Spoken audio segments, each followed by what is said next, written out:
Good morning. This is Truth Seeker here, and we're continuing on our Who Are the Bible Students? And we left off around the time of Charles Taze Russell's death. We had discussed many of the beliefs, many of the characteristics that made Bible students distinctive as a religious sect. The Bible students today have carried on the traditions of the early Bible students. So if you attend a Bible student meeting today, you will be stepping back into time to how Bible students conducted their religious activities as they did back in Charles Taze Russell's day. Basically, meetings began with everybody coming together in a hall. Most Bible students, even in Russell's day, rented meeting halls. They did not own their own churches. They didn't build their own community church, or like Jehovah's Witnesses have with their kingdom halls. Bible students did not do that. They rented out spaces in YMCAs, Oddfellow halls, Mason halls, different places like that. And many of these places, I remember as a kid, were kind of gloomy. I mean, many of them were built around the turn of the century, and there was a sort of a gloomy. Okay, I got a phone call coming in. I'll have to put it on hold a sec. I need to disconnect that phone. We get all of these calls, I guess, telemarketing. And I got scammed the other day. Somebody called me up from the IRS, threatening all kinds of nasty things. The IRS, by the way, never calls people. So if you get a phone call from the IRS, it's a scam. They're trying to get money from you. So, anyway, meetings were always held in these rented halls, and many of these, maybe it was just the area I grew up in, because of it being the New York City, the greater New York City area. Many buildings were 100 years old, and the YMCA that we that we held our meetings in New York was built around 1900, and many of the Mason halls and Elks clubs and different halls in the greater New York City area were all built in the early to mid 20th century, and had reflected sort of a gloomy, dark wood kind of feel. It's a little hard to describe, but these were kind of creepy places, really, when you stop and think about it. And especially the YMCAs in New York City, they were dirty, and they had strange people lodging in them. They had people from off the streets who had no place to go, lounging about in the main foyer area, in the main lobby area, and because they had nowhere to go in the wintertime, it was where they could warm up. Street people. New York City always had a problem with street people, even from the time I was a a child, I can remember the New York City. In fact, actually, you don't see so many of them today. They must because of the tourist factor, try to keep them isolated.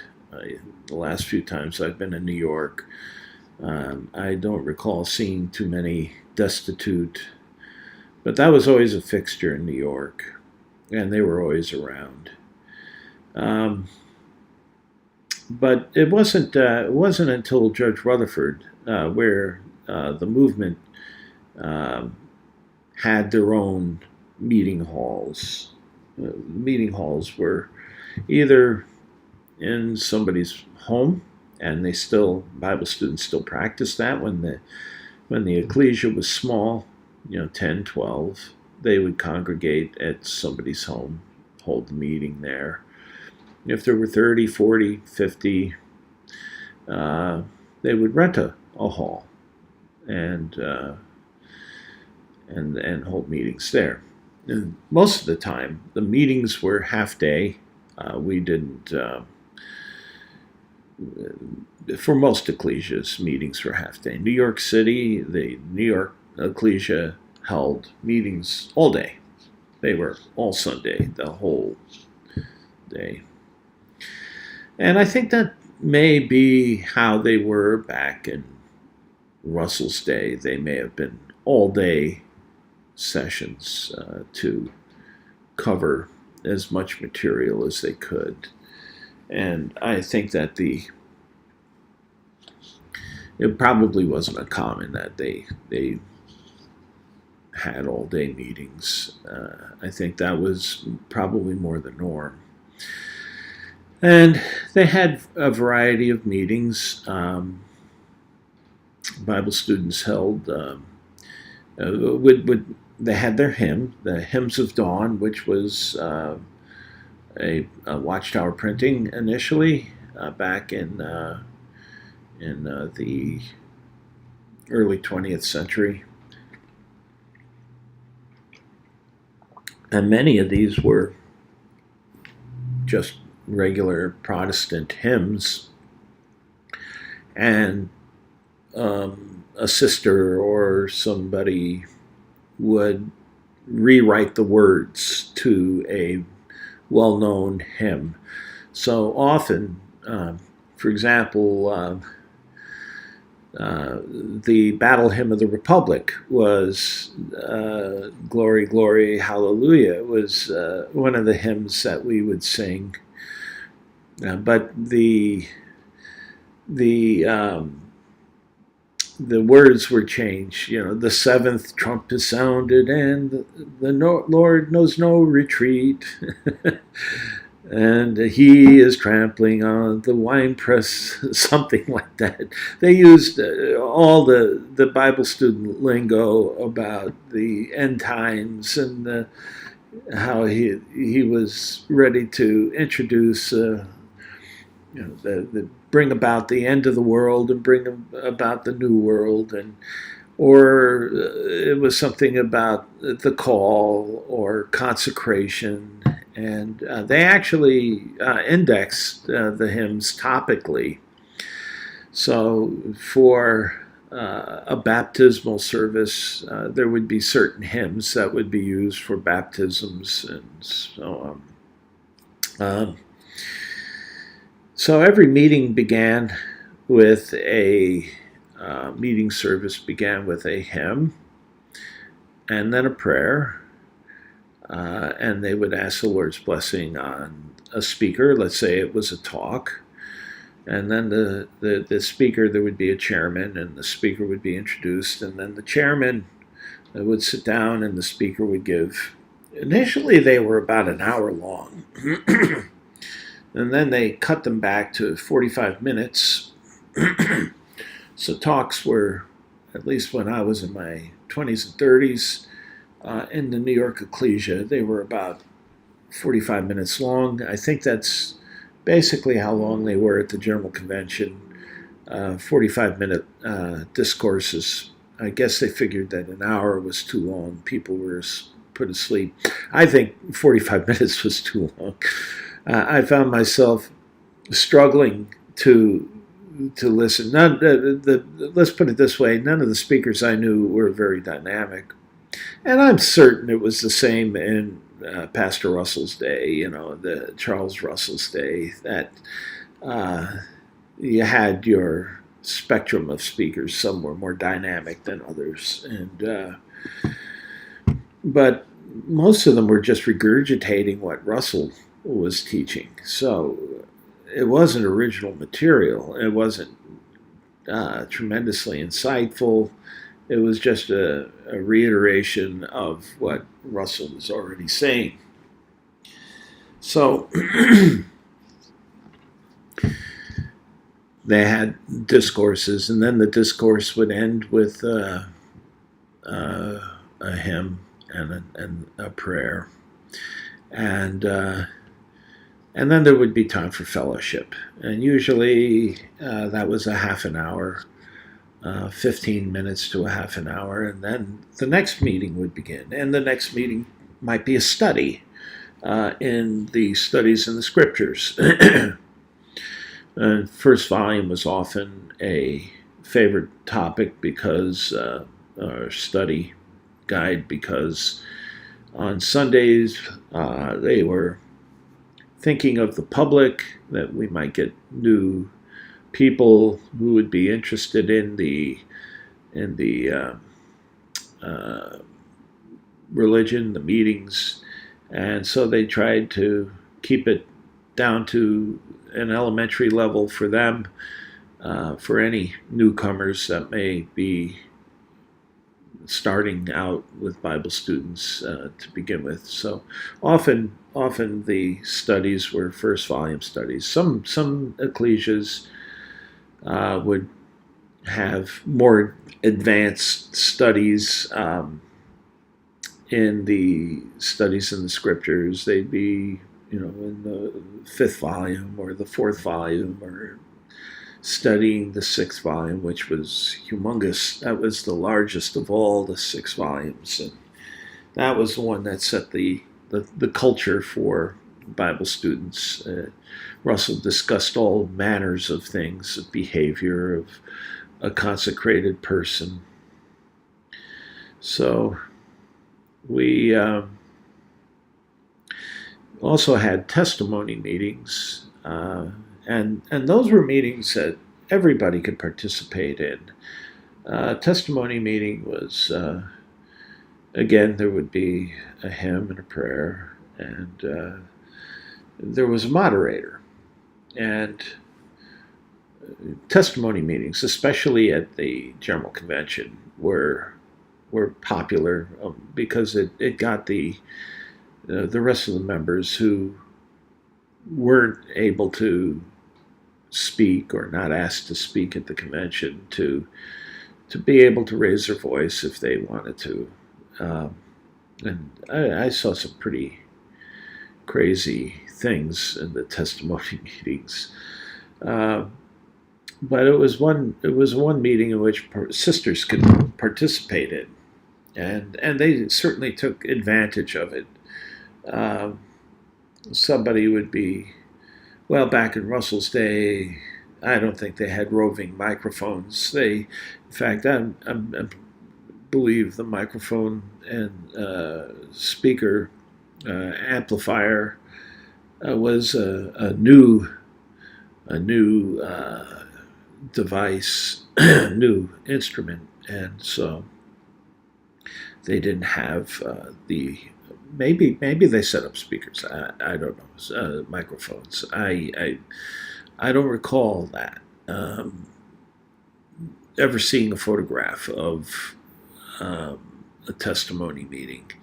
I believe you had to have a pretty strong voice to speak, and people had to be very quiet because any kind of murmuring would have drowned out a person who was giving their testimony without a speaker, without a microphone.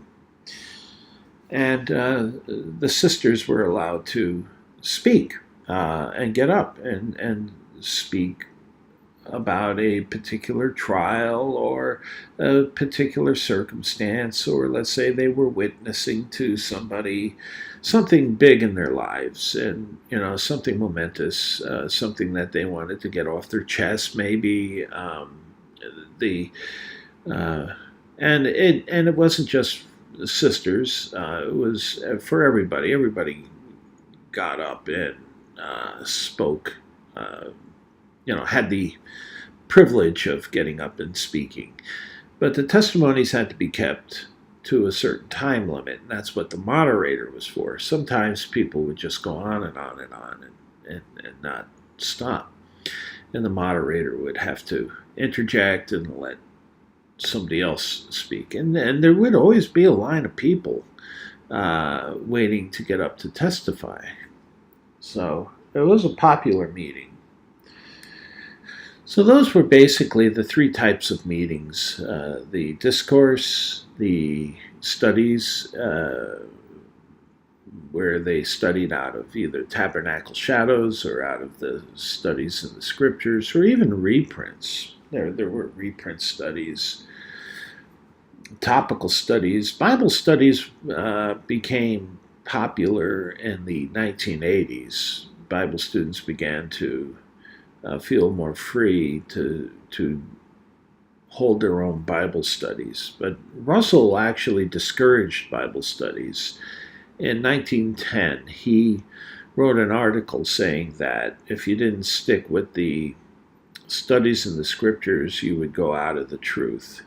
And so that was a pretty momentous article. He said it was in their experience that if the people tried to study the Bible on their own without using the studies in the scriptures, that within 2 years they'd be out of the truth. And so that was his take on the matter. So Russell had evolved to that point in 1910 that you had to stay with his writings, or else you were not going to remain in the truth.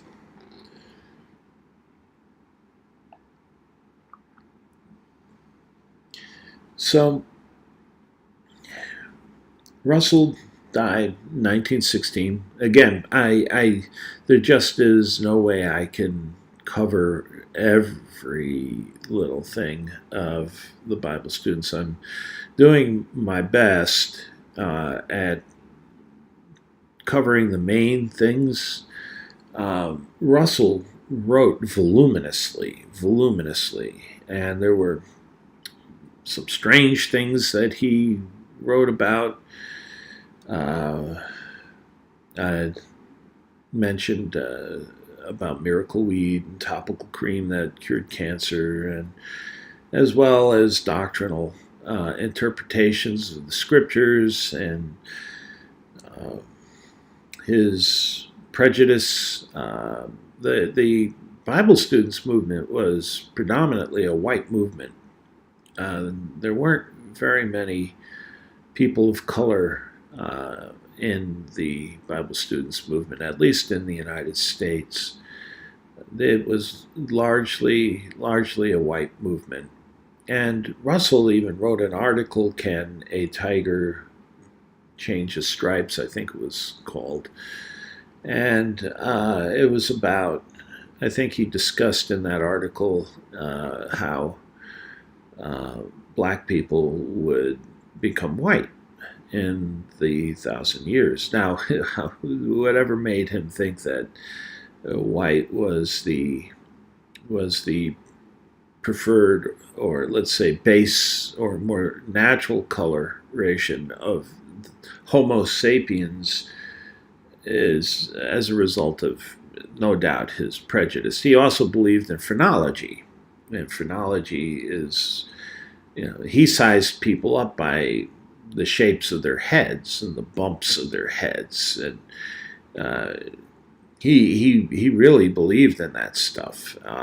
If you read the Laodicean Messenger, there are 4 4 areas in that book where they discuss, there are 2 phrenologists that discuss aspects of Russell's phrenology. And phrenology was the study of the bumps. They thought in the 19th century that the bumps, the shape of your head,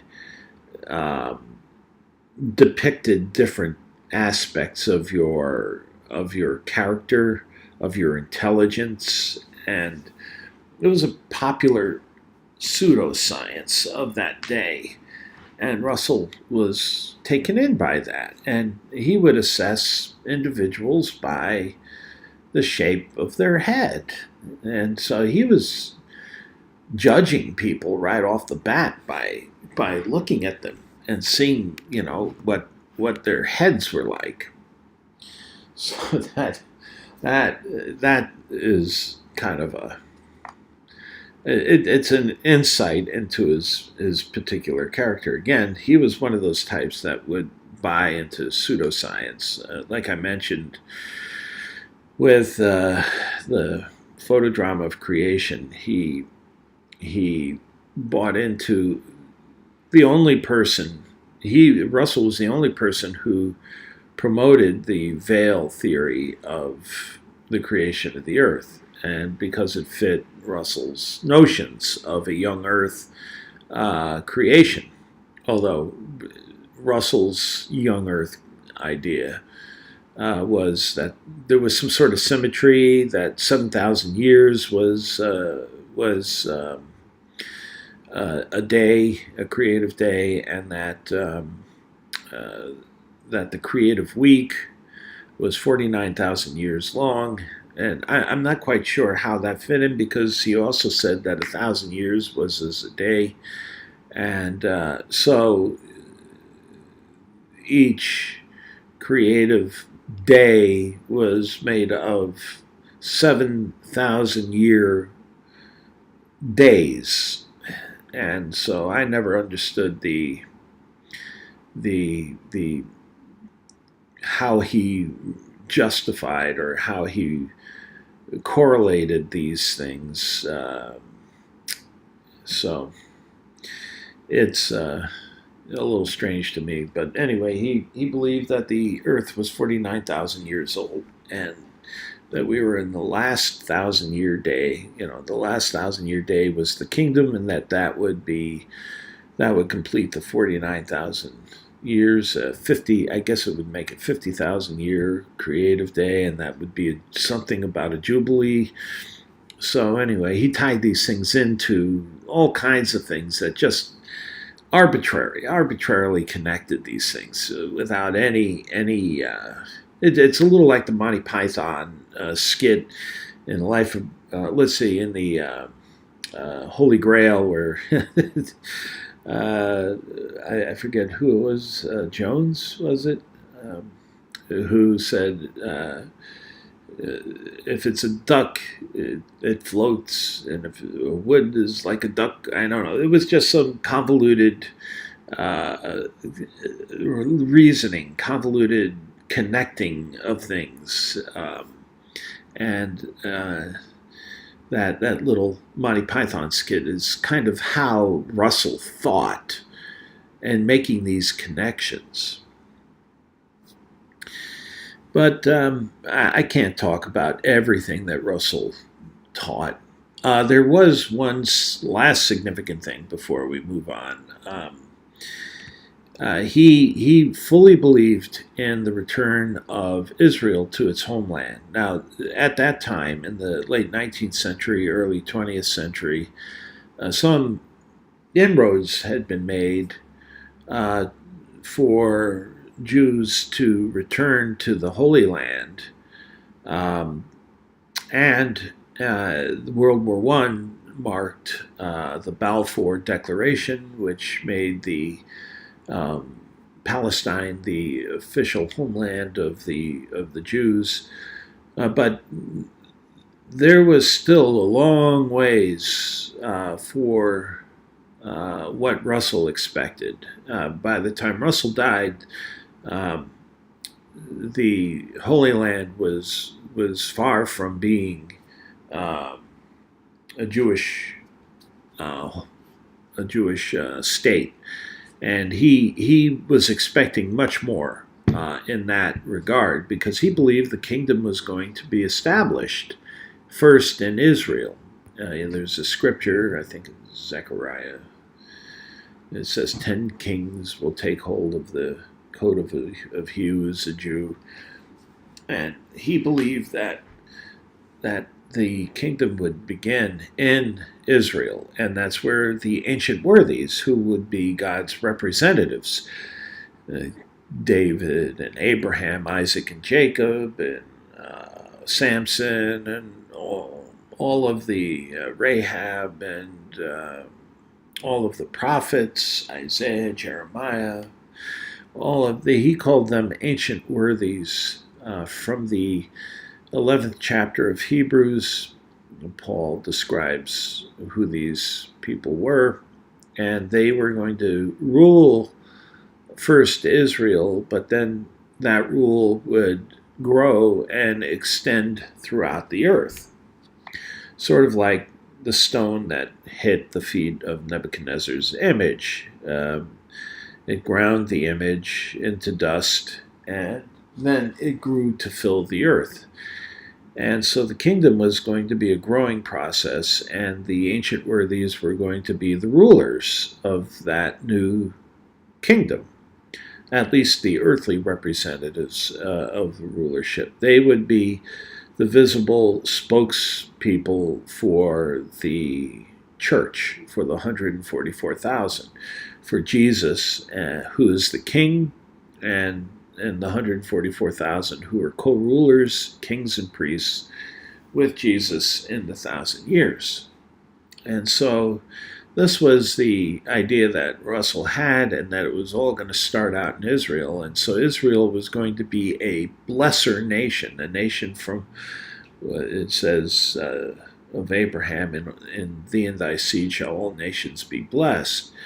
That's what Russell believed, that the blessings would first come to Israel and then move out to the rest of the world. And they would be the earthly representatives of the new covenant arrangement on earth. So he had great expectations for Israel, and they didn't really pan out. There was some effort. There was a Zionist movement that was begun. Benjamin Disraeli helped open up a pathway to the Holy Land for Jews, which was under British control at the time. The British had the Palestine under their control, especially in the Second World War. Lawrence of Arabia and all that. First World War. First World War. Not much progress had been made towards the establishment of Israel. Although Russell was a very strong proponent of the Jewish people, and he had there was a particular instance where he gave a 2-hour discourse to the Jews of New York City. I think there were 4,000 at the Hippodrome. The Hippodrome was a huge arena for the day, the early 1900s. And I believe there were some 4,000 Jews. It was actually noted in the New York Times, and Russell spoke about all of the promises to Israel in the Old Testament, and urged tried to urge and comfort the Jews that God was on their side, and that Jesus was really truly the king, but that the blessings would first come to Israel, and he was a supporter of the Zionist movement. That was one of the things that changed. Now, when Russell died, of course, many Bible students were absolutely distraught. They just gave their all to this man. I mean, they were completely 100% devoted. They were absolutely certain that he was the Laodicean messenger. And so when he passed away, it left the movement in a real quandary because they didn't know. I mean, he was the force. He was the direction. He was the one that they all looked up to for guidance, basically, and hope. And when he passed away, there were a lot of expectations that were unfulfilled. Certainly, 1914 didn't pan out the way many had expected. 1914 was to be the end of the Gentile times, which included the beginning of Armageddon and the overthrowing of the kingdoms of this world and the establishment of the 1,000-year kingdom, God's 1,000-year kingdom. No, that didn't happen. The Jews were not established in Palestine as a nation. Many things, many expectations hadn't been fulfilled by the time Russell died. So there was a lot of confusion, a lot of concern about where do we go, what do we do, and that actually was interrupted. That worry, in a way, was kind of, or maybe compounded by the politics that took place in the Watchtower itself and the succession of Russell and the leadership of the Watchtower. And initially, Russell died on October 31st of 1916, toward the end of the year. There were only 2 months left, and they usually held their annual meeting in the beginning of January, the first week of January, for the Watchtower, for electing officers and such. And in the past, that had been pretty much it wasn't really that big a deal because Russell was the one who called all the shots. He had the controlling shares, and so basically what he said went. So there wasn't much concern over who was going to be in what position and so on. Russell just basically assigned people to positions, and that was it. That was the way it was going to go. Now they had to really choose somebody, and apparently, according to Macmillan, there was a lot of politicking in the Bible students. Surprise, surprise. Anytime you got people, you're going to get politicking, regardless of how pure and ambitionless you try to make a movement. People are people. And one of the most ambitious people was Macmillan himself, actually.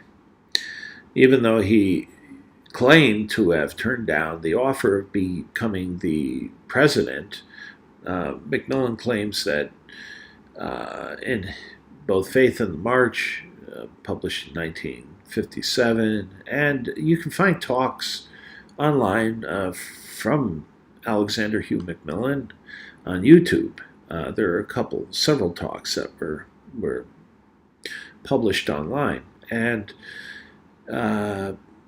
he talks about that period of time, and he didn't feel like he was up to the task of carrying on as president of the Watchtower, so he turned down Russell's offer. But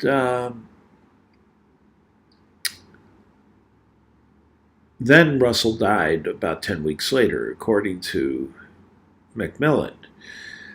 And there was a lot of discussion, apparently, about the succession and how that was to take place, and what were Russell's wishes, and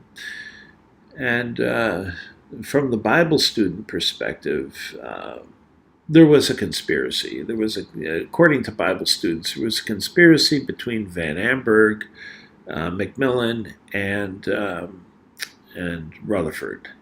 Now, Macmillan does admit that that he and Van Amberg both believed the same, that both of them felt that Rutherford was the next best person to run or qualified to run the Watchtower. And there were 4 other directors, I wrote down their names, who had been appointed by Russell himself. And I got some of that down here. Let's see if I can find that. Oh, I had a marker here, and I don't. I'll just stop here a second. I apologize for that momentary interruption. But at the time, there were a number of trustees, or not trustees, the board of director. Okay, Robert Hirsch, Alfred Ritchie, Isaac Hoskins, and James Wright. Now, these were 4 other directors, along with William Van Amberg and Rutherford, who apparently became a director that very year, 1916, that Russell passed away. So Bible students like to gripe about how Russell's will wasn't honored. And I took a look at Russell's will. And apparently Russell didn't give a whole lot of thought to dying. He made a last will and testament, probably at Rutherford's urging. It was 1907 when the will was made up. That, I believe, was also the year that Rutherford became the Watchtower's lead counsel.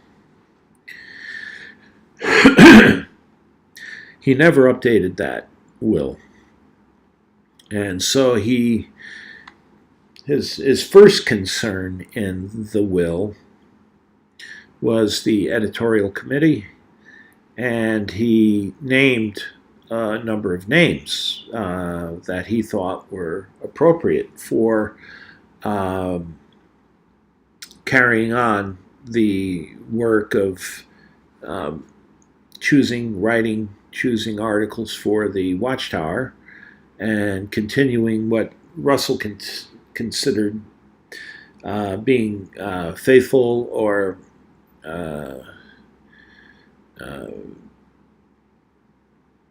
to the truth, what he called what he considered to be the truth. And these 5 he named in the editorial committee were Will Page, William Van Amberg, Henry Clay Rockwell, E.W. Brennanson, and F.H. Robeson. Now, of those, I only have heard of 3 of them. Rockwell, Robeson, and Van Amberg. Will Page, I don't know who the heck he was. I never really encountered much of him in Bible student history. And A.W. Brennison, I don't know much about him at all. The only one I really know anything about was William Van Amberg, and even limited at that. And he had a pointy beard, and he was tall. He was taller than Rutherford even, and Rutherford was apparently a tall man. Van Amberg was perpetually the treasurer from the time of Russell until the time he died. He was the treasurer of the Watchtower Society. So he was always an officer. Now, Russell says that if in the event any of the aforementioned names were not available to be the editorial committee, that the alternates would be A.E. Burgess, Robert Hirsch, Isaac Huskins, George Fisher, J.F. Rutherford, or Dr. John Edgar. Well, this obviously had to have changed. I mean, nothing's static. Nothing stays the same. Russell's ideas, his who he supported, who he thought would be the best to take over. He didn't really apparently pay much attention to this will. I mean, Dr. John Edgar died in 1912, so by the time Russell passed away in October of 1916, Edgar had been dead for, at least 4 or 5 years, between 4 and 5 years. So he never really gave much thought to keeping this will updated. And he gave his voting shares to a number of sisters. I don't know why he chose all sisters. It's strange to me. But there was a Louise Hamilton, Alameda Nation Robeson. I assume that she is F.H. Robeson's wife, maybe. J.G. Herr, C. Tomans, and Alice James. These were all sisters, and they were to serve for life with the voting chairs. And then he goes on and discusses the board of directors and how and trustees, and he mentions impeachment, that if somebody on the board of trustees is to be impeached, which means to be judged or tried, the charges were to be brought about by 3 board of directors who were in agreement. Now there were 7 on the board of directors. And now he says the trustees were to be the judges. And it says out of this 16. So assuming that the one trustee was being judged or tried, that there were 12 trustees, because you have the seven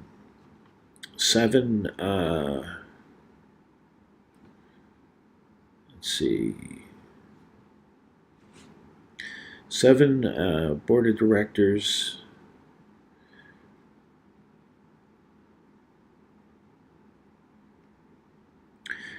And 11. Well, I don't know how the numbers work, actually, to tell you the truth. It wasn't clear to me. But he said out of the 16, they had to have a 13 majority out of the 16 who would be judging the matter. And I guess that, if somebody had deviated from the doctrines of the truth, they would impeach. I guess it was if the editorial committee was okay. Here, the editorial committee. There were 5 of them. That's where the 16 comes from. There are 5 editorial committee. That's right. 5 editorial committee and 11 trustees, because one of the trustees would be on trial. So there would be 11. 5 and 11 is 16, and they needed a 13th majority out of 16 to impeach this individual, or to at least find this individual guilty of the charges brought about by the 3 board of directors. It's kind of complicated, and then they would have to replace that trustee. I see here that I have a note that Rutherford became a director in 1916, and at that time Alfred Ritchie was vice president of the society. And when Russell died, Rutherford joined the editorial committee, and they kind of ran things temporarily. Alexander Hugh Macmillan was in charge of the Bethel home, and I believe what operations were left in Pittsburgh, and they carried on for 2 months like this until they had the elections in 1917. And this is where a lot of Bible students believe that there was a conspiracy because Rutherford was the only nomination. Now, Macmillan was the chairman of the meeting. He was the chairman of the annual meeting. He opened up nominations for officers, and Rutherford's name was thrown out, and apparently Macmillan closed the nominations. There was a vote, and there was a unanimous vote of approval for J.F. Rutherford. Now, if there was a problem, if any of the Bible students at that time had a problem with the proceedings, they would not have gone along with it. It was a unanimous decision that J.F. Rutherford take the presidency of the Watchtower Society. Well, apparently Rutherford rubbed people the wrong way, and he got on the bad side of at least 4 of the directors who didn't like to be told what to do. And so there was a bit of a conspiracy. Now, there was some strange stuff going on. Rutherford had sent P.S.L. Johnson. Johnson apparently at one point in time had been a secretary to Russell. He was a very prominent Bible student, had a high profile within the movement. And Rutherford sent him on an assignment to the British branch to check out how things were going there, I guess, since Russell's passing. Make sure that things are running okay. And P.S.L. Johnson, once he got out there, he began making some strange statements that he was the successor to Russell, and that he was going to take over the society, and he took control of the bank account in London. He ousted the branch manager and replaced with people of his own, and he started doing all kinds of weird stuff. And apparently, this got back to Rutherford, who then started recalling PSL Johnson back to Brooklyn, and he ignored them. And I think there was at one point there was a strange situation where Rutherford had contacted some people and told them to basically physically bring Johnson back, and Johnson escaped by climbing out like an upper story window of the building he was in and sneaked out at night down. It sounded like a storm drain or something. It's very weird behavior story. Finally, Johnson came back, and he was reproved and reprimanded by Rutherford, like, "What the hell are you doing? What are you going nuts?" But that wasn't the end of Johnson's troublemaking. He stirred the pot, and four of the directors, Hirsch, Ritchie, Hoskins, and Wright, supported Johnson's allegations about Rutherford being too autocratic, dictatorial, and I'm certain that Rutherford's personality was not. He was brusque, and he was forceful, and not a very nice individual, really. Probably didn't like being countered in any way, and well, that's evident in the way he dealt with things later on, especially as he became increasingly autocratic. He suspected, apparently, but Bible students don't keep things quiet very well. They're not very good at keeping things quiet, and he said he detected a conspiracy. Well, no doubt, these four individuals, these four directors, were making statements, and some of these statements got back to Rutherford, who promptly went back to a lawyer in Pittsburgh because the Watchtower Bible and Tract Society was still a Pennsylvania corporation.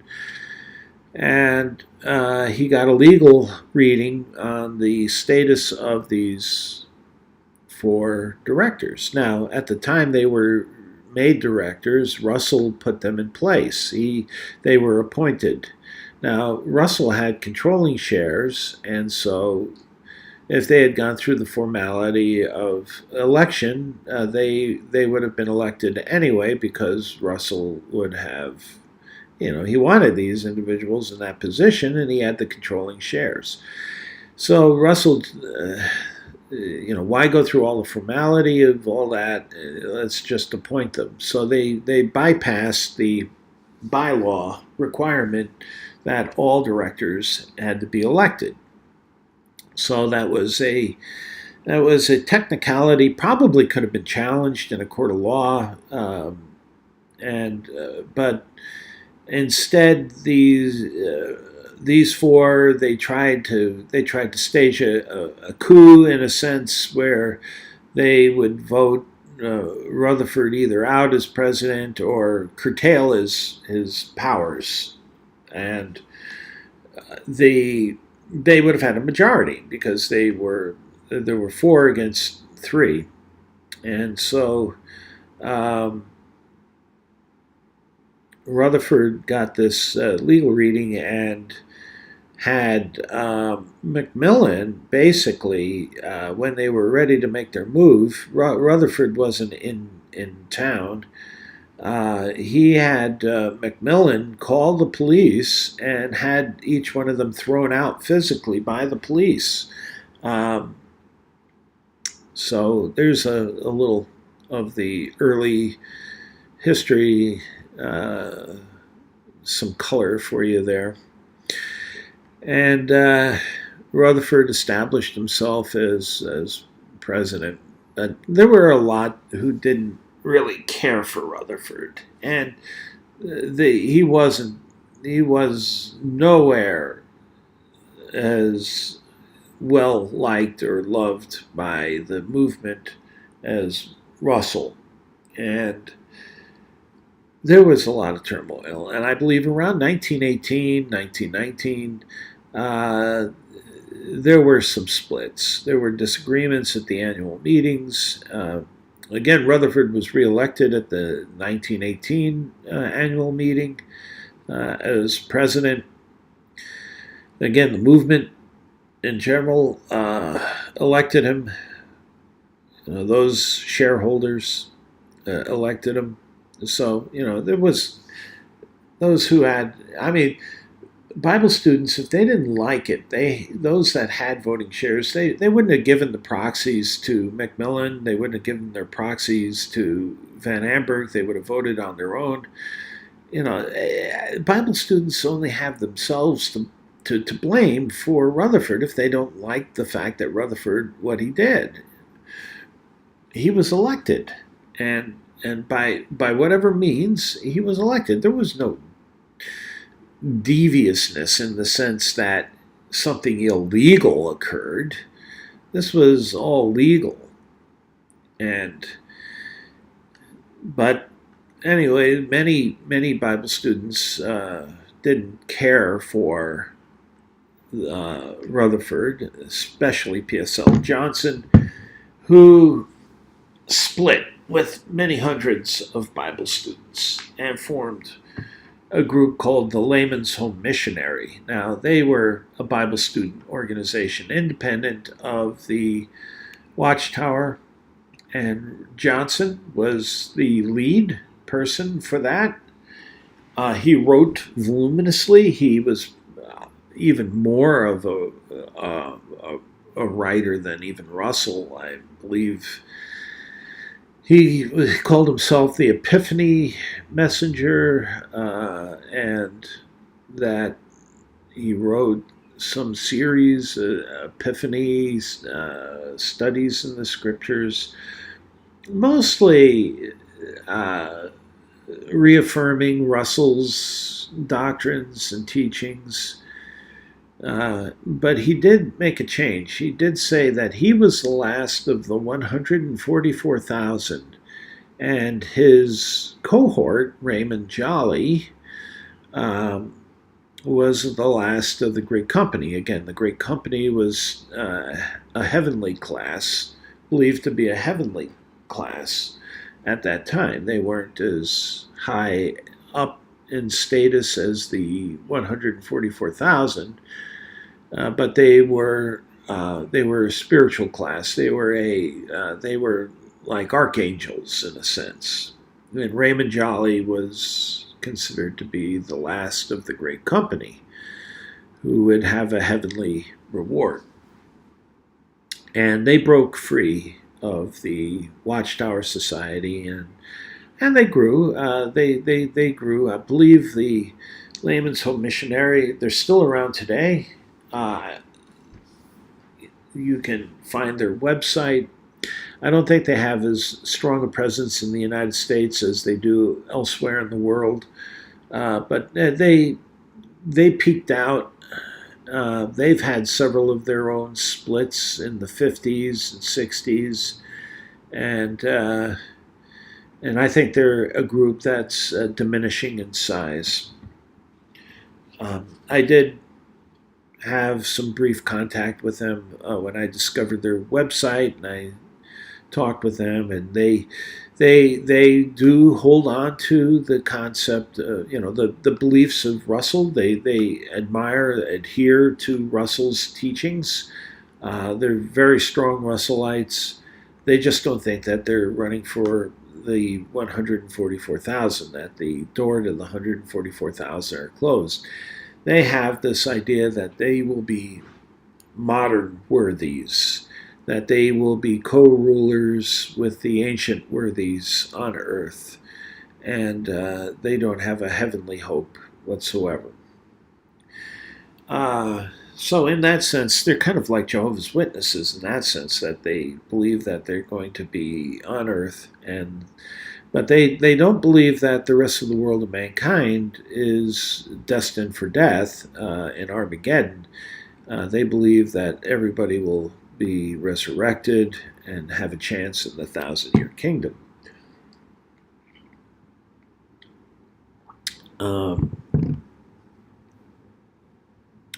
There was another split around 1919 with the Pastoral Bible Institute. I believe it was Hirsch that began that movement. And again, several hundreds left and formed the convention after the annual convention. I guess they left during the annual Watchtower annual convention and formed their own convention, and they began their own society, the Pastoral Bible Institute.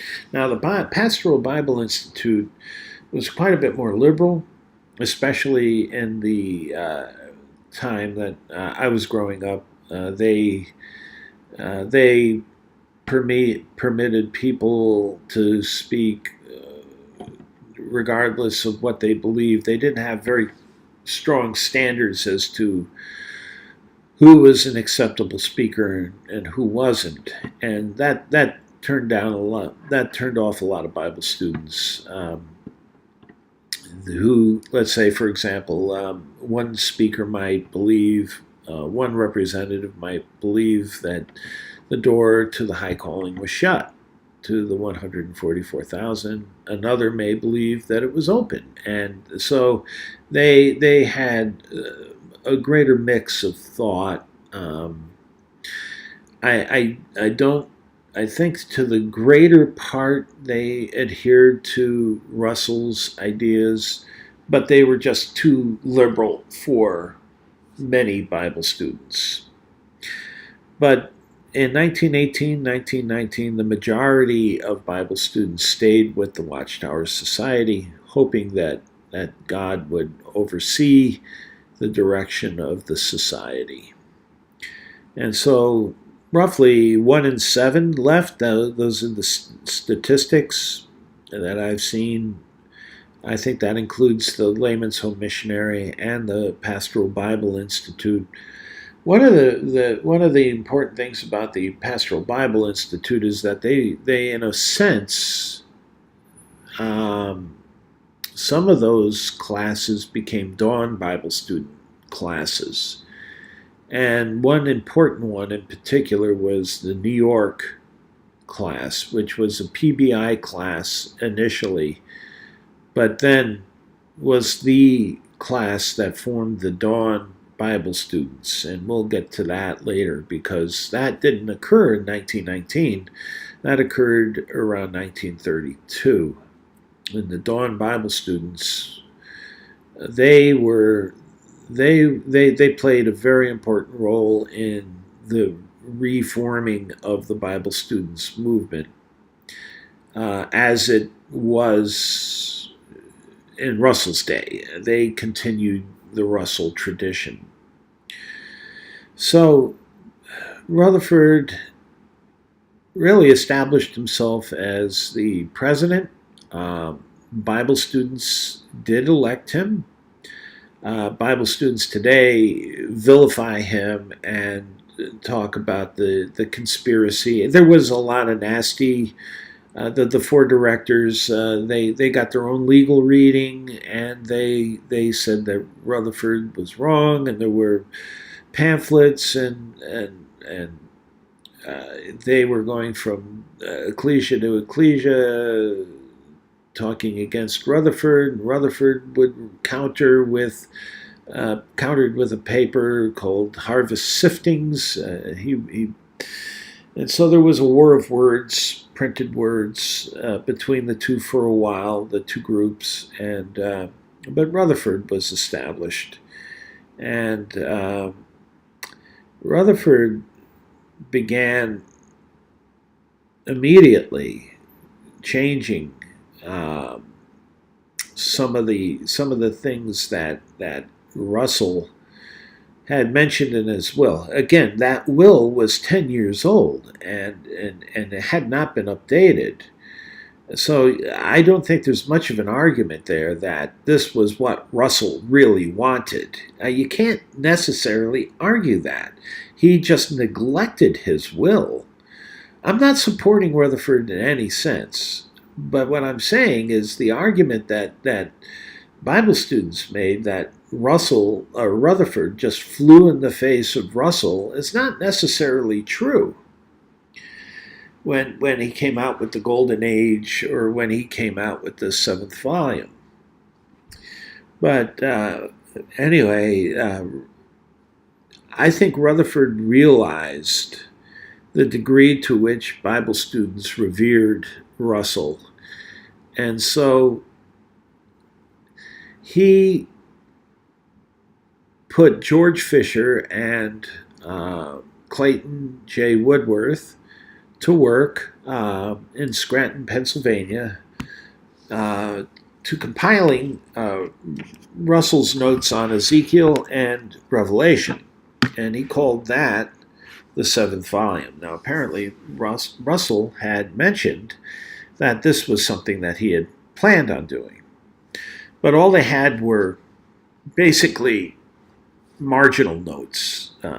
There was nothing written in a coherent sense. Well, if you could ever call Russell's writings coherent to begin with. And a lot of it was rambling. Very difficult reading, the volumes. What he could say in one page, he would stretch it out to 10 pages. But it's tedious reading, Russell. But the seventh volume instead was basically a quote of the scripture and Russell's notes on the scripture, and it wasn't really consistent with the 6 previous volumes, and it really wasn't the posthumous work of Russell. It was just taking his notes and publishing his notes, basically. However, there was a segment in the 7th volume that spoke out against the war.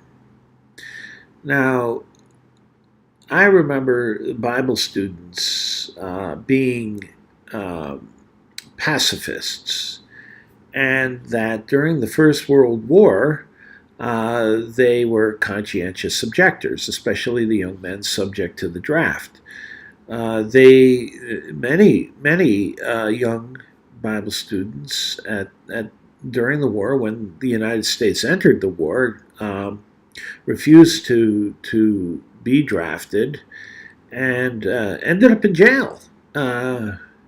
You hear about the jailing of the 7 directors over the 7th volume, but many young 18-year-old men who refused to join the war effort ended up in jail. I knew one, Russell Pollock.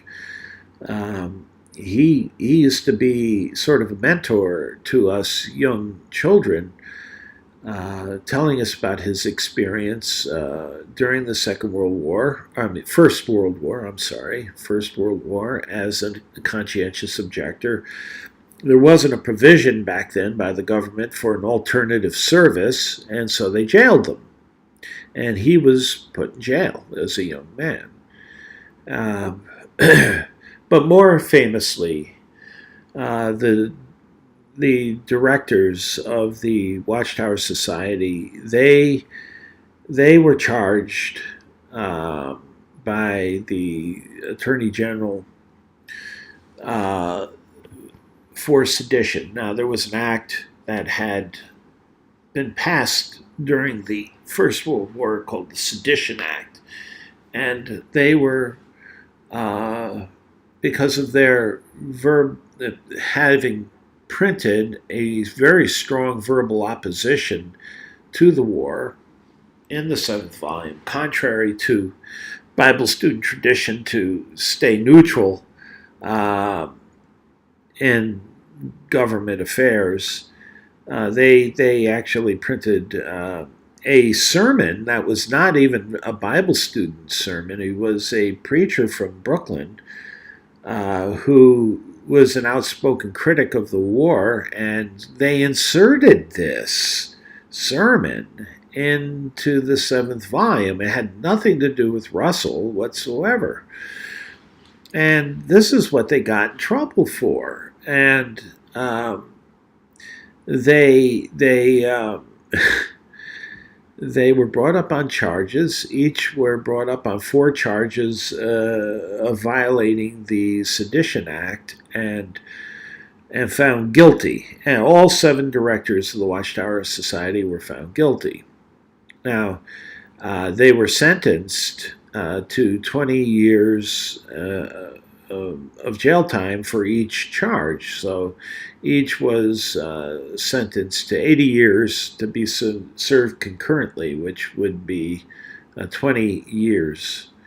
So even though they claimed that they had 80 years in jail, they would never have served 80 years. In fact, they never even really served a full year in jail because the war ended and the government realized that their right to the constitutional right to freedom of speech had been violated. That they 9 months they were out of jail. But yeah, the whole board of directors was jailed, and this rather than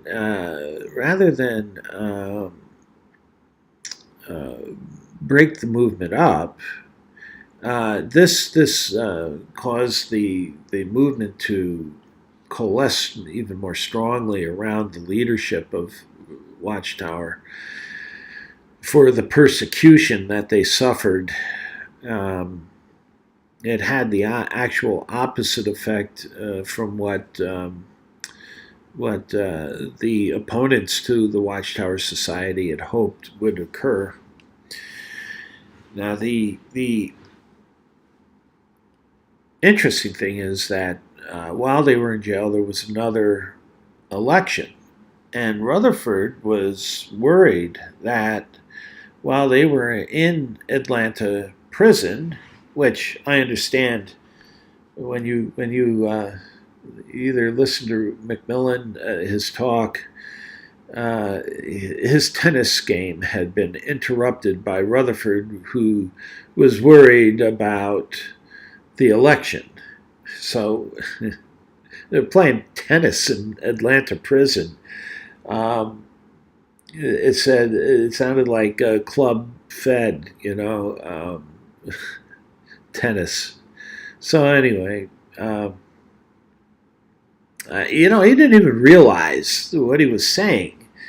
It was natural that he said Rutherford came and it interrupted his tennis game.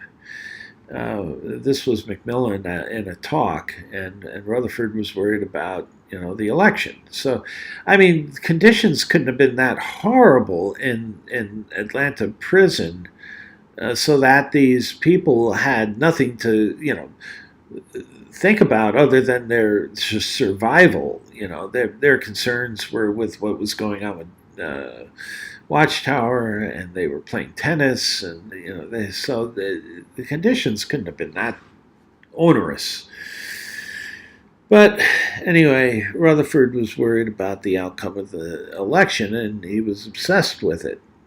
And McMillan said, well, the Lord is the one who does the choosing, blah, blah, blah.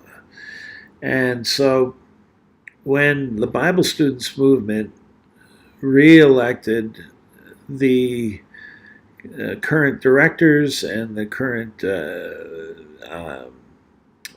executive committee over again in 1918 or 1919, they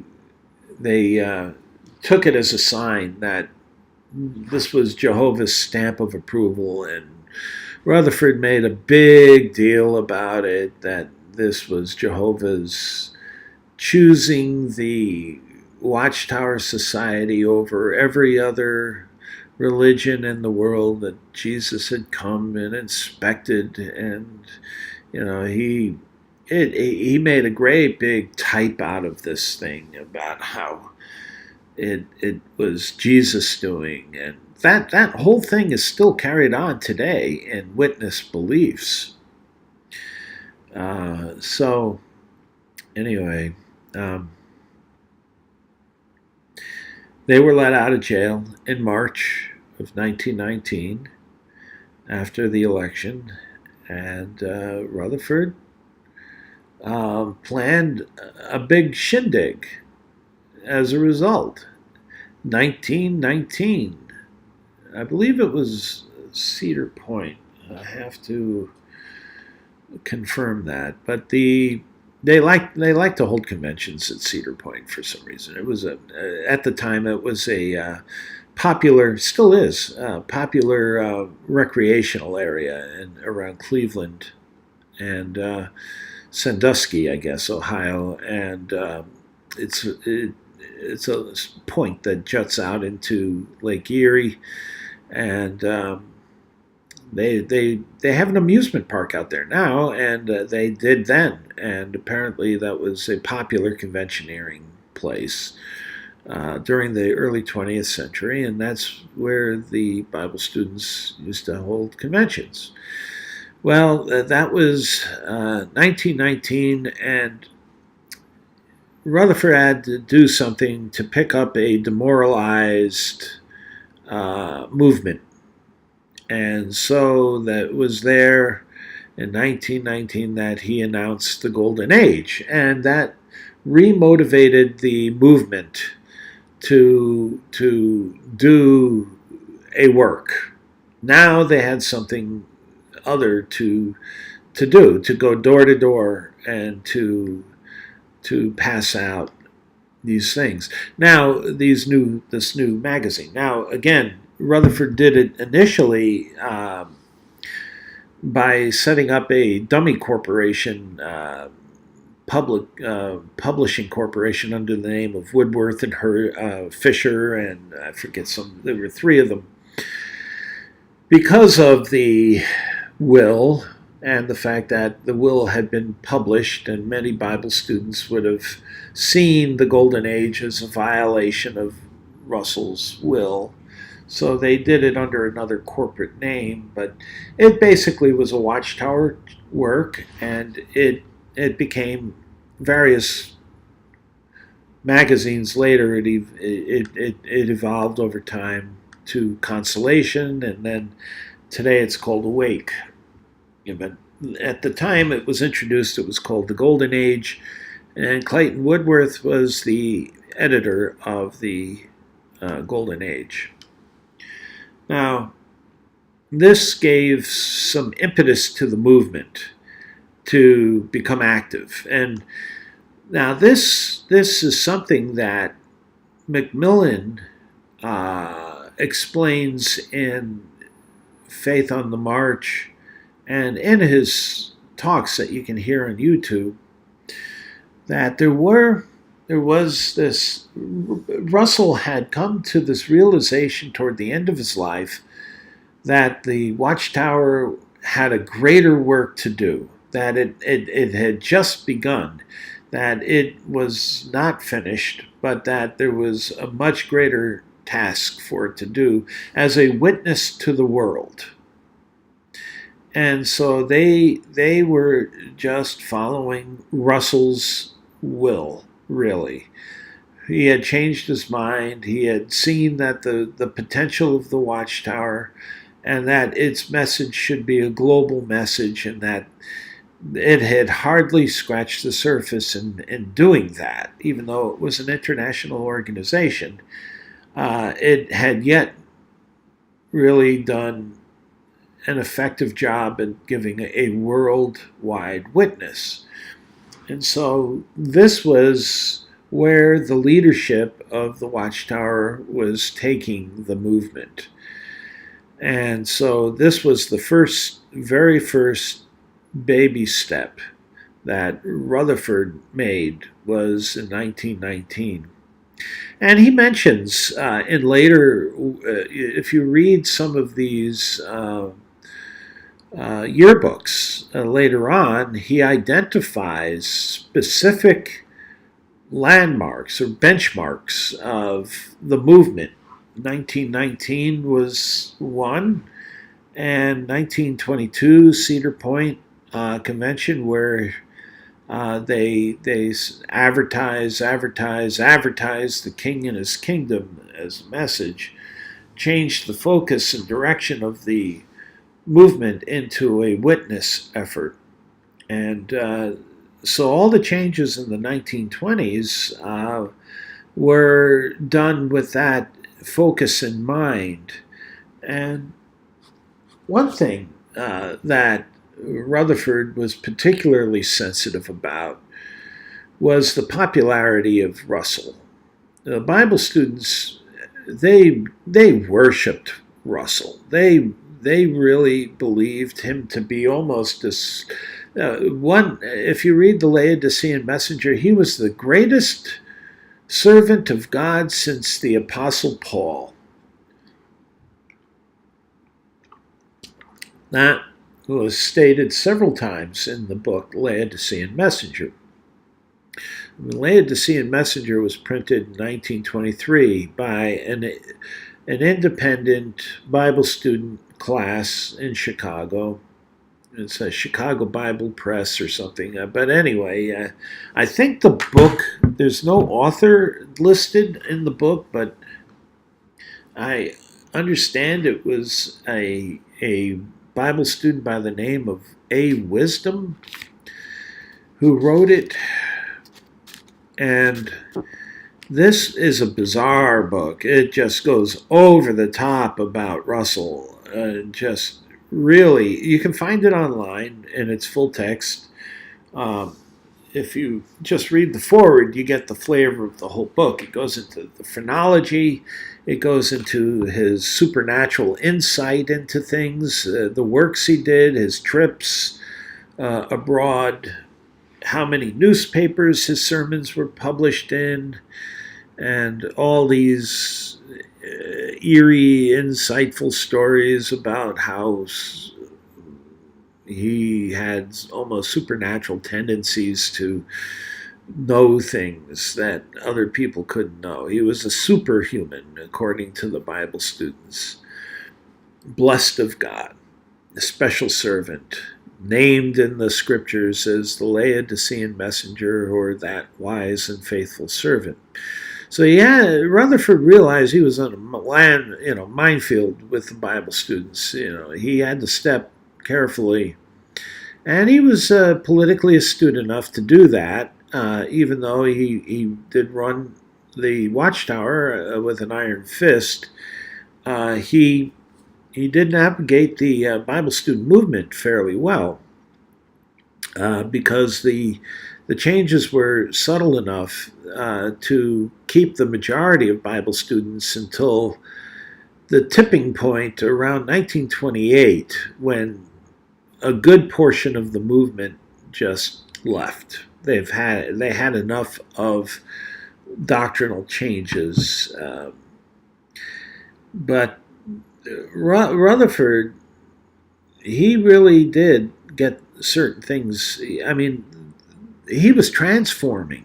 He was already transforming the movement into Jehovah's Witnesses in the 1920s. He emphasized the name Jehovah. He talked about vindication of the name of Jehovah in the 20s. You read some of these, the yearbooks, which were written by him, starting in 1927, which reflected the work of the year previous. So 1927 would have reflected 1926 activities. You begin to see some of the transformation work that had already taken place. The Laodicean Messenger, the book that I referred to, lamented the great change in the spirit of the movement by 1923, only 7 years from the time of Russell's death. They were lamenting the great change in the spirit of the movement. And so there was this change that was happening, and they were gradual. The changes, doctrinal changes, weren't immediate. They couldn't have been. He couldn't have done that. The movement would have rebelled, and in a sense they did. But by that point, he had, like a parasite, had attached himself so strongly to the Watchtower, there was no separating him from the Watchtower. He was entrenched. And the movement itself, the only option it had was to disassociate itself from the Watchtower, which it did in large part. And there were many different changes. In the 1920s, the Cole Porter work was re-emphasized, and Rutherford began requiring monthly or weekly reports on the activities of the different ecclesias in the witness work, in distributing the Golden Age magazine. And then the famous Cedar Point Convention, where he was advertise, really putting the impetus on witness work and getting the movement out there into the public. They were beginning to investigate radio. Radio was a new medium by which a message could be broadcast. I believe around 1924, WBBR started, and many, this broadcast actually was able to reach millions, and Watchtower was able to get Rutherford onto many hundreds of radio stations throughout the United States, although by his strong, outspoken criticism of religion, and there were two major broadcasting, I think NBC, maybe it was ABC, who banned him from their stations. So that really got under Rutherford's skin, and believed that it was Satan that was responsible for that. But there were these changes, and there were doctrinal changes. By the late 1920s, Rutherford, again, where I was going with this revering of Russell, he believed that the movement erred in creature worship. He called it creature worship, and worshiping Russell. And he was going to squash creature worship. I once had a friend who was a lawyer, and he said that if you were you have to go into a legal situation, like an analogy he gave was, you got to kill the fly with the sledgehammer. You have to hit it with everything you got, even though it's overkill, to make sure that it's really dead. You got to kill the fly with the sledgehammer. And I think maybe that was Rutherford. Being a lawyer, maybe that was his attitude. And so he was definitely against creature worship. This was something that Macmillan claimed was formulated in Atlanta prison. that he vowed to get rid of the creature worship, which was associated with Russell, really. And so everything that represented creature worship, the beards that reminded him of Russell were gone. He outruled beards because they reminded him of Russell. The Christmas was banished in 1927. Birthdays were banished. Mother's Day was banished, all during the 1930s. Whenever he could, he got in there and got rid of anything that represented creature worship. By the late 20s, he had dispensed with the Great Pyramid as being the Bible in stone. He had also dispensed with the Jews, although by the middle and late 20s he still supported the idea of the kingdom being established in Jerusalem, and that the ancient worthies would rule the earth. But then he built Beth Surem, and he deeded Beth Surem, which was in San Diego, to the ancient worthies, David and Abraham, Isaac and Jacob, and all of these ancients who he believed were coming back in the resurrection, and they would be God's representatives on earth, and he was going to make a house for them, and they were going to live there.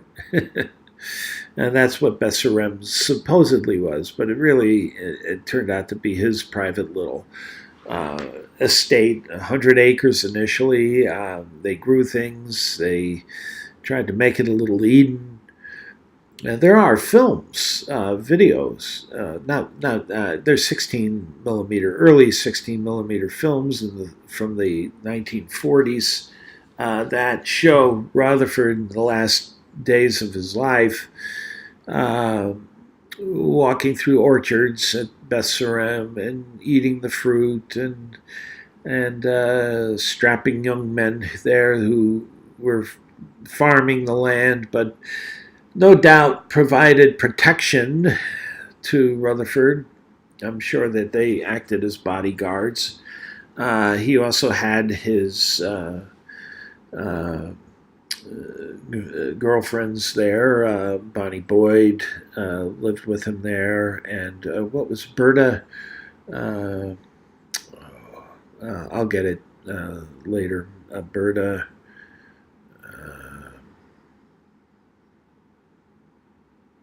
I'll get it later for you. But yeah, they were his girlfriends. Berta was his nutritionist. Berta Peel. I had a mental block there. It must be my age. I think I had done a video on that. There actually is a descendant of Berta Peel. She was there's this YouTuber who was the great nephew of Berta Peel, and he remembers her. He's a fellow maybe a little younger than me, who talks about her, and he is an actual relative of Berta Peel. So she was the quote-unquote nutritionist. She left her husband of 15 years to be with Rutherford in his last years. Bonnie Boyd was her friend.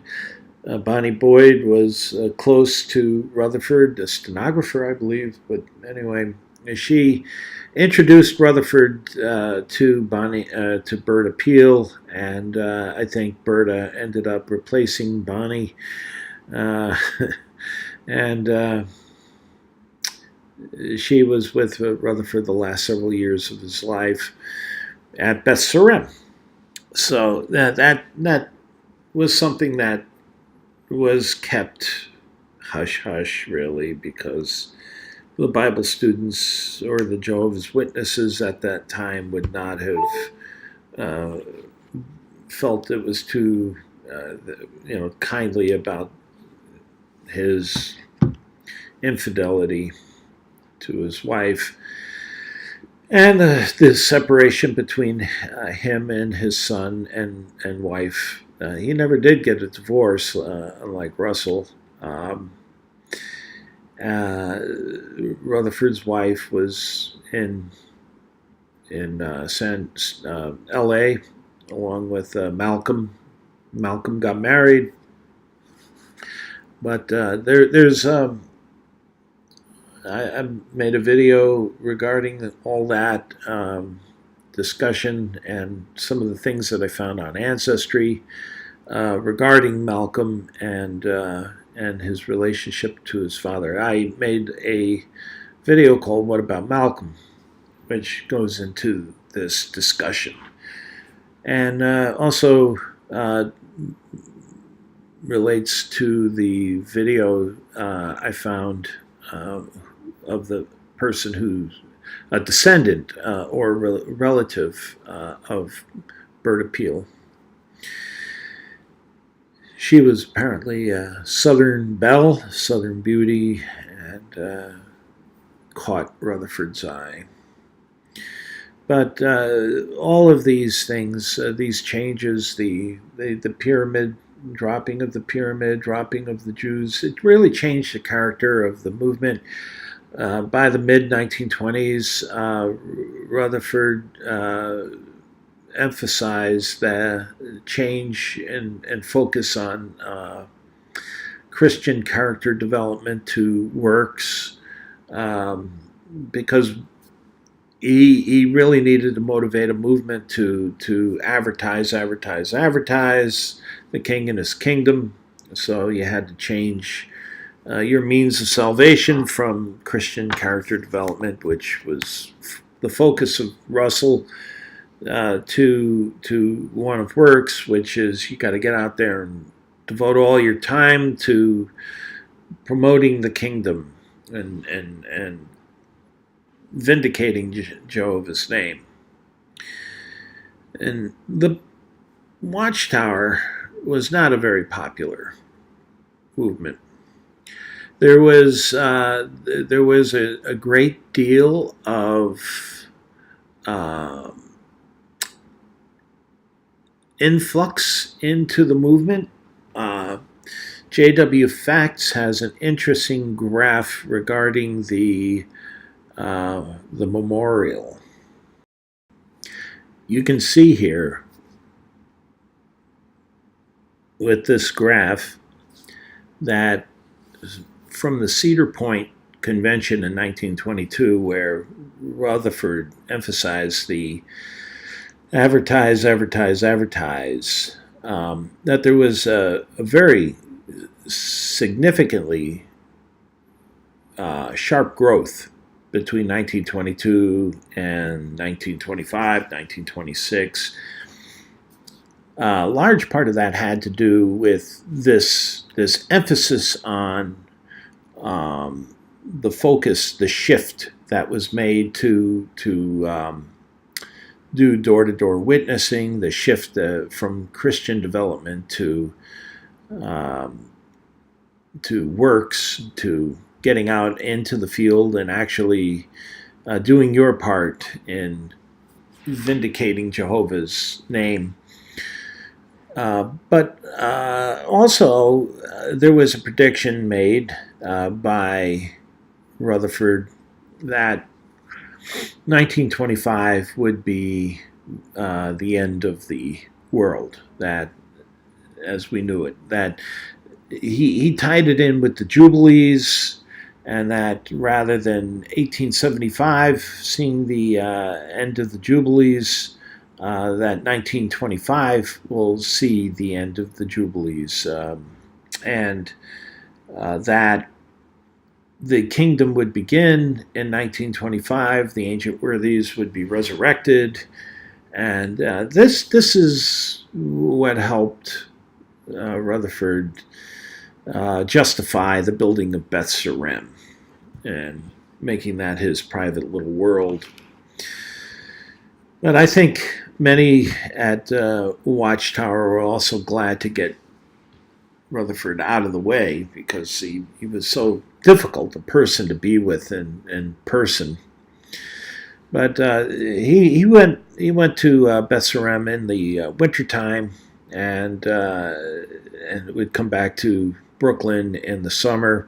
I also understand there was a place in Europe, I think on the French Riviera, that he stayed for a while during summer times, but he was around enough to have his control over the Bethel family. But you can see that they were successful with this graph, that there was a significant increase, and that by 1928 there was a tremendous drop-off in the number of people partaking of the memorial attendance. It went down, it went up to a peak of almost 90,000 in memorial attendance and dropped to 17,000 in 1928. That's a precipitous drop. And that suggests to me that the movement had it for the most part. Most of the Bible students had decided to leave and disassociate themselves from Watchtower at that point. There's another piece of evidence, and it's found in the yearbooks. If you go to the yearbooks, which began being published in 1927, you'll see a list in that book, in the yearbook, called, originally they were called Pilgrim Speakers. That's what they were called during Russell's day. Rutherford then changed the name to Ordained Ministers. This list was published by Watchtower, and I'll show you a copy of how it was published in their yearbook until 1964 when they dropped it. I saw the 1965 yearbook where I think they were trying to justify why they didn't have this list any longer. It continued to grow. What you're looking at is the list as published in the 1928 yearbook. There were only 246 names published that year, and the list shrank actually by 1930 from 246 to 222.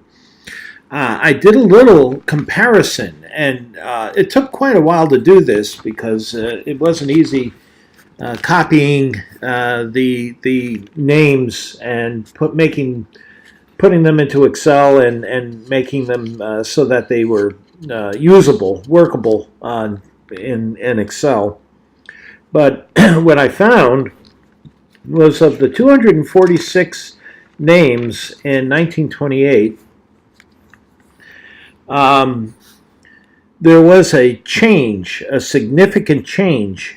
104 of them were missing by 1930, and 142, well, this is, okay, for 1929, I compared it from one year to the next, 1928 to 1929. 1928, there were 246 names. 104 of those names were the same, or were not in the 1929 yearbook, and 142 were the same as in the 1929 yearbook. That means 58% were retained between 1928 and 1929, and 104, which is 42%, were missing. And so there was a big change between 1928 and 1929. Now, the 1928 represented service year 1927, and 1929 represented service year 1928. And as you recall with the chart, the statistics of Memorial, the Memorial statistics showed a drop to 17,000 in 1928. And the previous year was up in the high 80,000s. So something happened that year, 1928, that marked a significant change. Over 42% of the speakers that represented Watchtower were gone. And the memorial attendance just dropped off the face of the earth. It was like an 80% drop from the high 80,000s to 17,000. So 1928 marked a specific year when there was a mass exodus of Bible students from the movement. And those are two pieces of evidence that suggest that. Now, William Schnell, who wrote the book 30 Years Watchtower Slave, indicated in his book that by 1928, 75% of Bible students had left the movement. But that exodus continued into the 1930s because Rutherford continued to change essential doctrines. He claimed that it was that elders, who were elected by ecclesias democratically, independently. Ecclesias were autonomous under Russell's day. Each ecclesia elected their own set of elders. He declared that elders were non-scriptural. He assigned overseers for the administrative matters of the different ecclesias. 1931 was momentous in that, working with a core group of loyal witnesses or Bible students, he changed the name of the movement associated with Watchtower to Jehovah's Witnesses. Now, this was a 1931 convention in Columbus, Ohio, and apparently, now, if you listen to Macmillan, who discusses this in one of his talks, he claimed that he surprised them, that there were 5 prominent brethren that Rutherford respected were brought up on stage, and he proposed the name change to them for consideration that night, where they would either adopt it or reject it, and would give these 5 respected brethren, of one of them of which was A.H. Macmillan, to get their opinion, to get their thoughts, and this was staged. But listening to Macmillan, it just was staged. This wasn't anything that was done on the spur of the moment. He claims that he had no idea that Rutherford was going to do this, but they all thought it was a good idea because Bible students are what you are. It's not the name of a religion. So they needed a name to identify themselves. And in the 1932 yearbook, which reflects 1931, Rutherford explains that that they did choose Jehovah's Witnesses to help avoid confusion between the various groups that called themselves Russellites, Bible students, Standfasters, Millennial Dawnists. He identifies these in that yearbook, and he says that one of the reasons why they chose and adopted Jehovah's Witnesses was not only because they were Jehovah's Witnesses, but per Isaiah, but there were other groups that called themselves Bible students, and they wanted to distinguish themselves from them.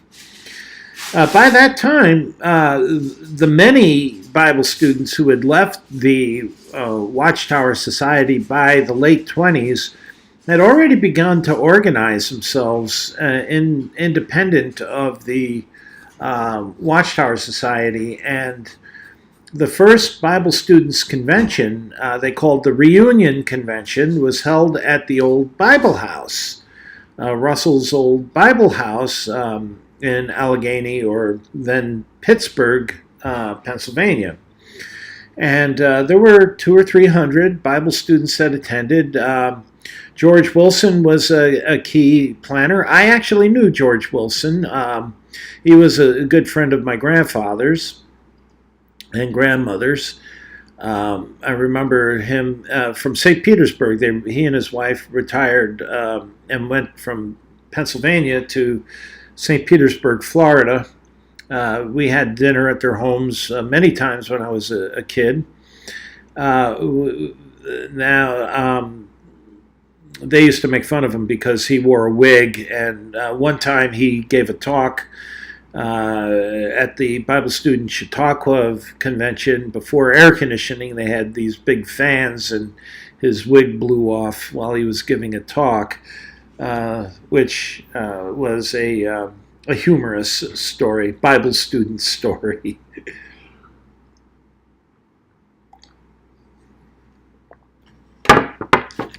Norman Woodworth was also instrumental in planning the reunion convention in 1929 at the Bible House with George Wilson. I believe John Dawson was also. Now, these were names that you'll find in that 1925 yearbook list, or 1928 yearbook list. You'll see those names also in the 1927 yearbook. Pollock, G.R. Pollock, W.N. Woodworth, Dawson, John Dawson, J. Dawson. Kendall was in there. I know many of the names that were listed in the 1927 and 1928 yearbooks because they were Bible students. They left the society. They were no longer in the. I knew J. A. Macaulay, who actually stayed with the society until about 1939, and then his name no longer is in the list of speakers. He joined the New York Bible Students Ecclesia. So there were Bible students that were leaving Watchtower even throughout the 30s.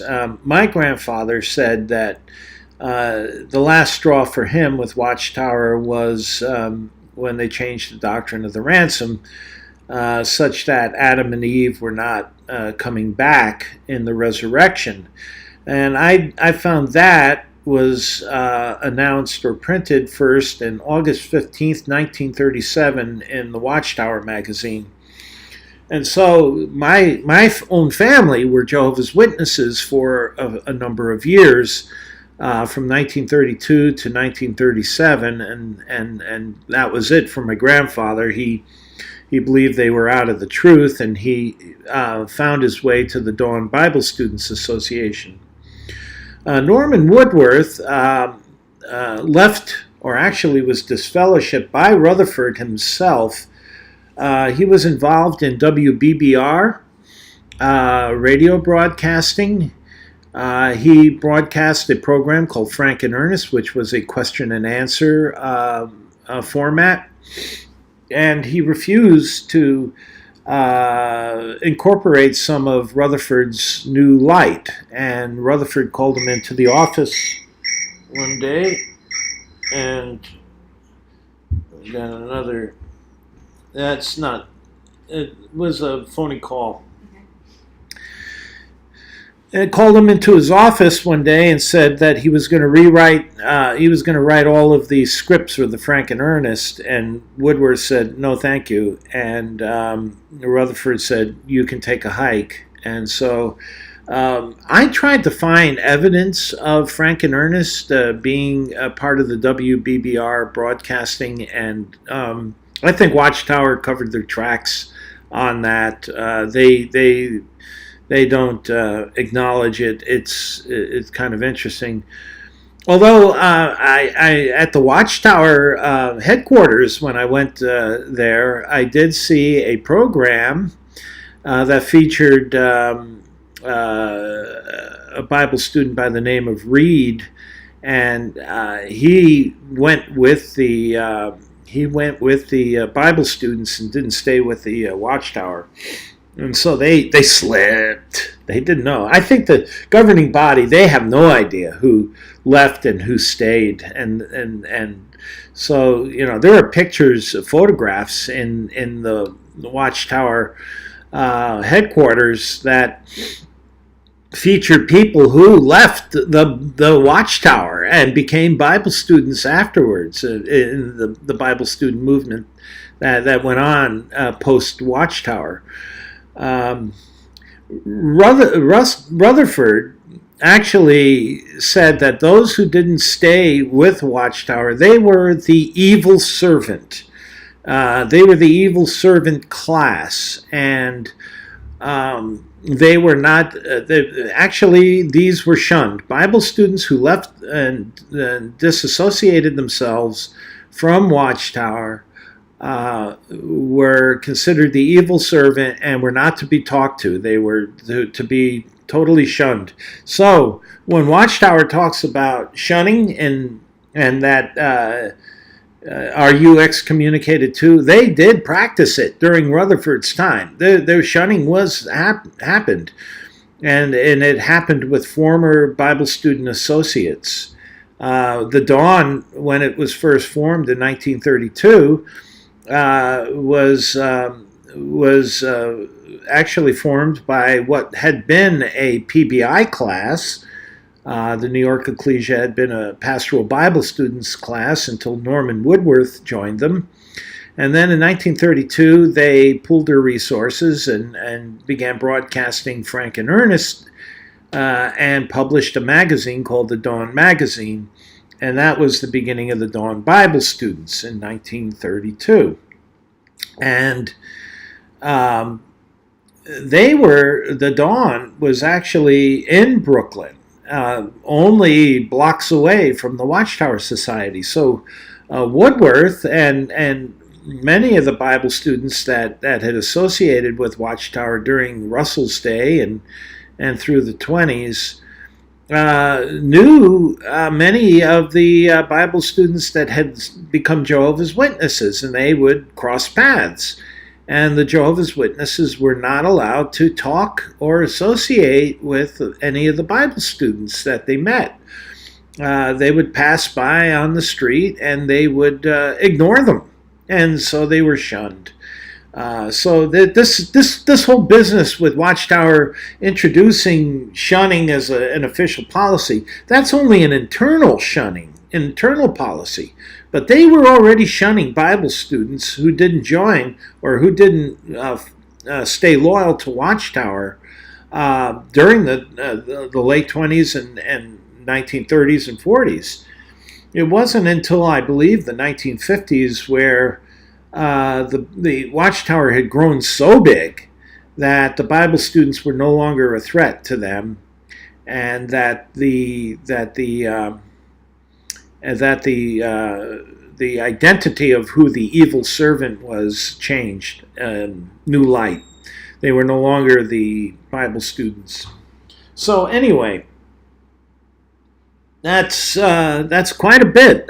This was quite it captured quite a 20-year piece of history in a nutshell. It all was Rutherford. He created the Jehovah's Witnesses, and when he died, that transition period ended, and Watchtower began a whole new phase of its history, and truly went its own way, and the Bible students movement was truly separated by the time Nathan Knorr became president of the Watchtower Society. Yes, there were a number of former Bible students from Russell's day that stayed loyal to Watchtower through the rest of their lives into the 60s, even the 1970s. Macmillan died in 1966. But they were separate, totally separate from the Bible students, and there was no association whatsoever, no acknowledgement that even the Bible students existed by the 1950s. They had already grown to a million strong by 1959, 1960, and so the Bible students were small potatoes by comparison. I think the peak number of Bible students occurred in 1945 or 6 that I know of. There was a legal case actually against the Dawn, a tax case, and Norman Woodworth, who was responsible for starting the Dawn. And he remained the managing editor of the Dawn, the main writer of the Dawn. He was the Charles Taze Russell of the Dawn, until his death in 1975. He again was related to Clayton Woodworth. Clayton Woodworth died in the 1940s, or around 1950 maybe. And he was older than Norman Woodworth, and by maybe 20 years or so. And Norman outlived him, and it split the family, and this split many families. There were families that went with none of the Russells stayed with the Watchtower after Rutherford. None of the Russell's sister, Land, they married into the Kendall family, and I think her name was Alice Land. Anyway, she was the sister of Charles Russell. She didn't follow Rutherford. They stayed with the Bible students, the Russells. Maria Russell went on her own. She wrote books. She was kind of a recluse, lived with her sister. And she died in the 1930s. I believe Alice Land, or the sister of Russell, she died in the 1930s also. But there were descendants, but they were through Russell's sister.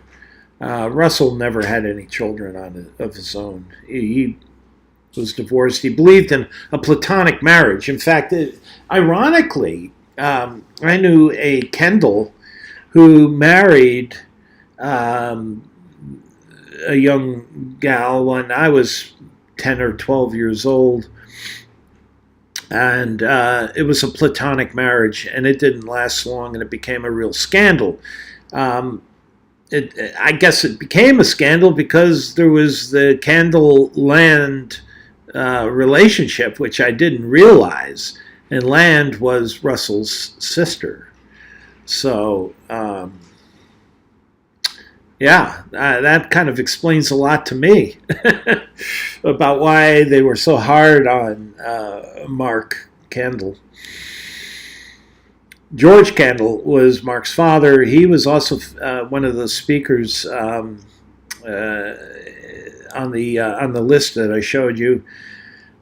He came out with his own prediction for the kingdom, which was 1954.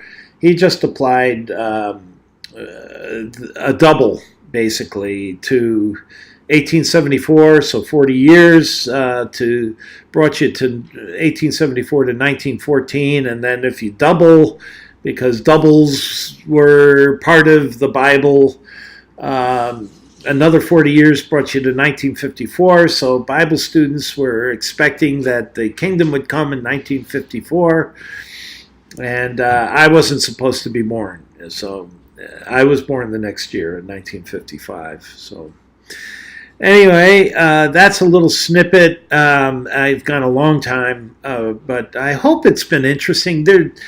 We're at that point now where the Bible students separated from the Watchtower Society and why they did. Again, there were significant changes brought in by Rutherford, like the Kingdom Halls in the 1930s.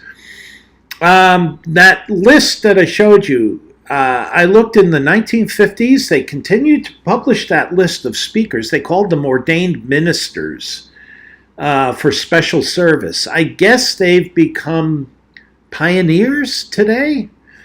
The numbers just grew so rapidly they just couldn't publish them anymore. By 1955, there were about 2,000 such ordained ministers. By 1960, there was well over 2,000. They started cutting back, interestingly, on the number of names. I think they peaked around 1960. 1964 was the last time they published those names in the yearbook, and they disappear altogether. They just start publishing the names of the Gilead graduates. They went on to explain what an overseer was in that yearbook, and that all Jehovah's Witnesses are ordained ministers. And so I think they were just justifying the absence of the publishing of the ordained ministers in the yearbook. So that was a change there in 1965. So I covered a lot of territory. There is so much more doctrinally. I think I'll pick up on some of that. One of I think the most momentous change in the 1930s doctrinally was the change of the interpretation of the Great Company. Now, you got to remember that they did not have their own Bible. They did not have the New World Translation until the 1950s, and only in part at that. The New World Translation didn't become complete until after. I think it was in the early 60s, or late 1950s, when the New World Translation finally was complete. The Watchtower did not publish its own Bible. Rutherford used the King James Version until he died, and even the early period of Nathan Knorr, they continued to use the King James Version. The idea of the Great Company, or Great Crowd, as you Jehovah's Witnesses would know it today, the Great Crowd, that was a significant doctrinal change in the mid-1930s, about 1935, that changed the interpretation of the Great Company class from being a spiritual class, as Russell taught, to an earthly class, and that those would be the Jehovah's Witnesses who would survive Armageddon and be the nucleus of the kingdom when God established the kingdom on earth. And so they were called Jonadabs. The Great Crowd, or the Great Company, were called Jonadabs, and they were the majority. You see, the number of those Jehovah's Witnesses that claim to be of the anointed class diminished in number, whereas the Jonadab class, or the great crowd, or the other sheep, they grew in number, and they were to have an earthly resurrection. Not a resurrection. Well, I guess if they died, they would get a resurrection. But if they were alive during the Great Tribulation and Armageddon, they would live through that and be the ones who inherited the earth and the kingdom. And so that was a momentous change, because that change allowed for an indefinite growth of the Watchtower Society. That change right there made possible the organization that exists today and the millions of Jehovah's Witnesses there are today. And all but 18,000 Jehovah's Witnesses, nearly all 8 million, believe that they are going to inherit the earth. They're going to live through Armageddon. Jehovah's going to save them. And the rest of the world will die. Billions and billions of people will die an agonizing death in Armageddon. And only Jehovah's Witnesses will inherit the earth. But that belief had its inception in 1935 with the Great Company, the change of that teaching, which then allowed Watchtower to grow to an indefinite size through their witness efforts. And I think Rutherford had all of this thought out in advance. He wasn't a stupid person. He knew he had to make these changes in a transitional way. Otherwise, he'd lose everybody all at once. So it took 20 years. But he was a patient man in a way, although on an individual basis, he tolerated no insubordination. Anybody who dissented, he dealt with harshly. Like I said, a fly with the sledgehammer. But that one doctrine there, I think, was the key that allowed the Watchtower Society to grow to the point it did today. So anyway, I hope you have found this interesting, and we'll pick up on the Bible students post Watchtower. We already saw some of that in the late 20s with the reunion convention, but we'll talk more about how the Bible students movement regathered itself, retrenched, and continued as a movement through the 40s, 50s, and to the present time. So this is Truth Seeker wishing you a good day, and we'll talk with you soon.